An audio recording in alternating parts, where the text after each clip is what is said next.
My name is Leah Marley. I'm from Los Angeles, California. My parents had me at a really, really young age. They were 16 when they had me, so they had nothing of their own. You know, they were both still living with their parents, but still trying to manage while having a kid. I remember growing up, going to my grandparents' house was probably the funnest place we could go all the time. It was like home to me more than being at my own home, you know. It was a place where I felt safe. It was like a judgment-free kind of thing. I was free to be whoever I wanted to be, whatever I wanted to be. And I just remember growing up, we would put on little dance shows. It was like a lot of fun that we would burn our own CDs with our favorite songs and stuff.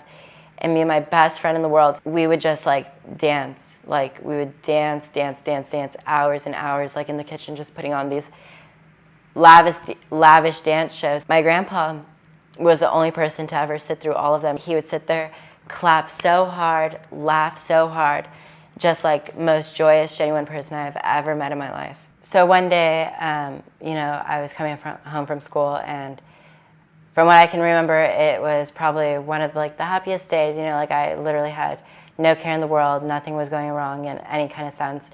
And I just walked in through the door, and my dad was watching TV, and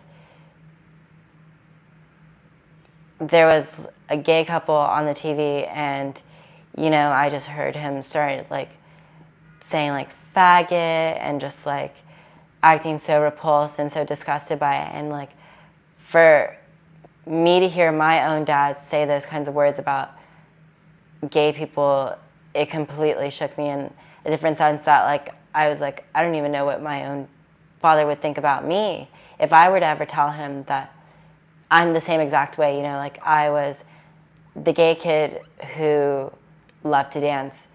And that eventually led me to 5th grade, which was the first time that my elementary school ever had a dance team. It was probably one of the funnest moments of my life. That it was the first time I got to compete and be a dancer, and we won.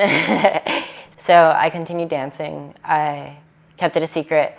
The hardest time of my life probably had to come when my grandpa passed away because of cancer.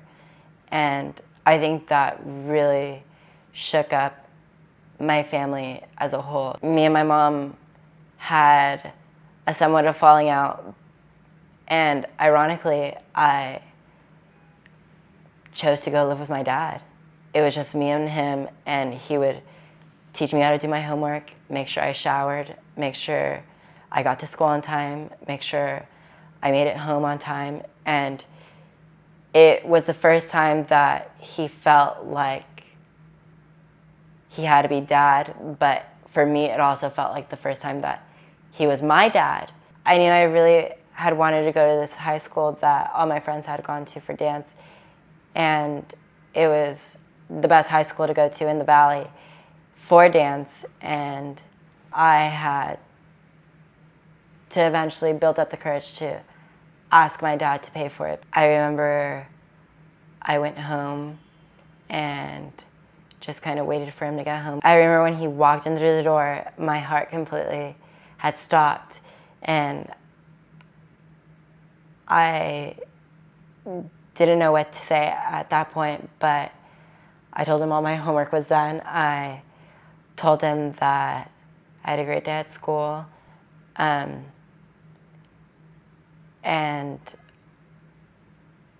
I told him that for my 10th grade year that I wanted to go to the other high school. I don't think he necessarily understood what I was proposing, but I was like, it's the best school in the Valley to go to for dance. You learn hip hop, military, jazz. I was like, you know, like it's not what necessarily you think it is. He just looked at me and he was like, okay, like how much is it gonna cost? Like, you know, and I was just like so taken back. I was like, oh my God, he just said I could do it. You know, like this was coming out of my own dad's mouth, saying that I can dance and saying that I could go to this high school that I thought he was completely just gonna blow it off and say no. He didn't care that it was dance, or that if it was gay, or like if gay kids were doing it, or like if I was doing it, you know, like he just knew without me saying that that's what I wanted to do. He saw that I had an interest and a love and dedication for it, and he was sold just on that mere fact. He wrote me a check, paid for everything up front, had no questions about it. Later in the year, competition season came around. He was the first people to go watch me. And it's so funny to me to look back on now, because it's like something had triggered into him that he was the same obnoxious, fun, loving person that my grandpa was, sitting in the kitchen watching me dance. But I saw my grandpa in him cheering me on at all these competitions, and that's like the best thing.